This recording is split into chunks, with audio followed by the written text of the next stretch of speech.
Welcome back from that short break. You're still watching Joy News Interactive, and it's time for us to talk about tech. Now, Google Maps is a great tool helping you to find your way, or even helping you find your car.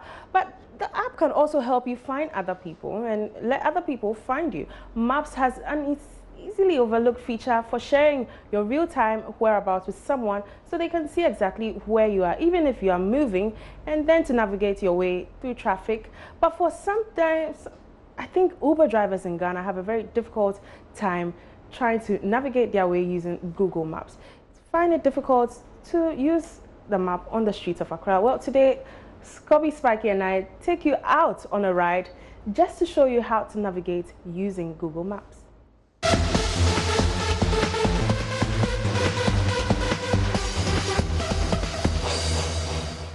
So, Google Maps. Everybody uses Google Maps to find out where they're going and to check how long it's going to take them to get there. But did you know that Google Maps actually tells you what the traffic situation is like on your route? Well, follow us to find out.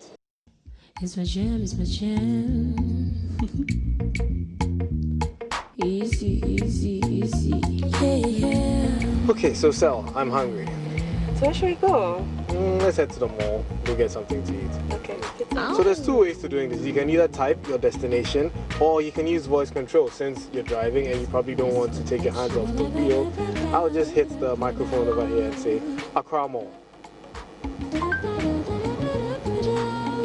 So it's shown us where Accra Mall is. Now we can ask for directions.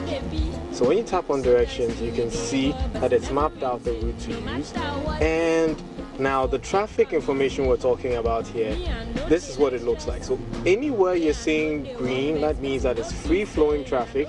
If you're seeing orange, it means that the traffic is a bit slow moving. And when you're seeing red, there are two levels of red. There's a very, a light red and a deep red. Okay. So the light red means that it's quite slow, and a deep red means that it's very, very slow. So that's like a heavy congestion.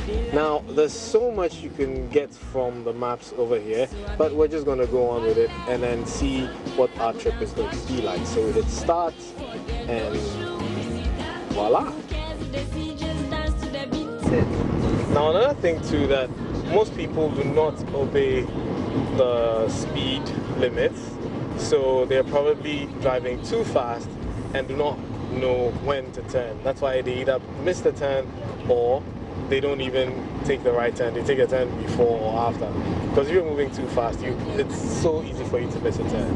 But why did Maps give us this specific route? Because I know you could have used 37, other routes. So before we started, it told us that we were on the fastest route.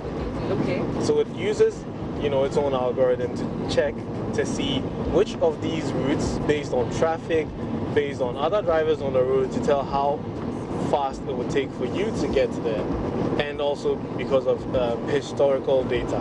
So it's collected all this data over time, and it knows that when you use this route, it'll be faster. You get to your location faster. I'm very sure someone is also moving to the same destination through the 37 routes. So it's going to calculate that person's distance versus our distance, and it will know who gets there first. So I see an orange. Yes. Right in the middle. What does it mean? So that means that there's going to be some slow-moving traffic right ahead. Most likely because of a traffic light. Okay.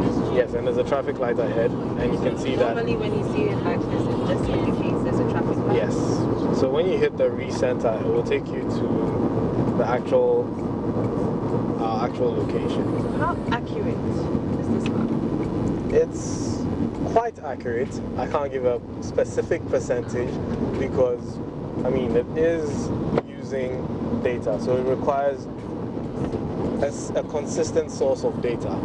Now, if that data is not consistent and it's not accurate, for instance, if someone is using a phone which has a faulty GPS, it could affect the data. Or if let's say the road is not applied by a lot of people who are using the Google Maps for it to collect that data, or it will not be that effective. So it would only predict based on the little data that it has a certain amount of accuracy based on its machine learning, because it's studied other areas over time, and it's studied and it's known that, okay, so cars moving at this rate means that there's traffic. So even if you are not actually in traffic and you're moving slow, it could report that as there being traffic. If you live in an area with an name, in 300 meters, merge onto the Grand-Tema how do you motorway. direct someone using the Google Maps? That has always been a problem. For instance, where I live doesn't have a road.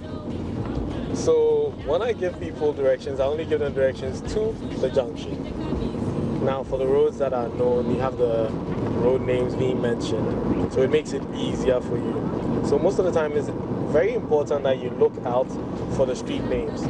So when you hear the map telling you to continue on the N1, for instance, you know you're on the N1 because you've been paying attention. And if you can look ahead, you'll see the map, the road signs indicating the road we're on and where we're headed.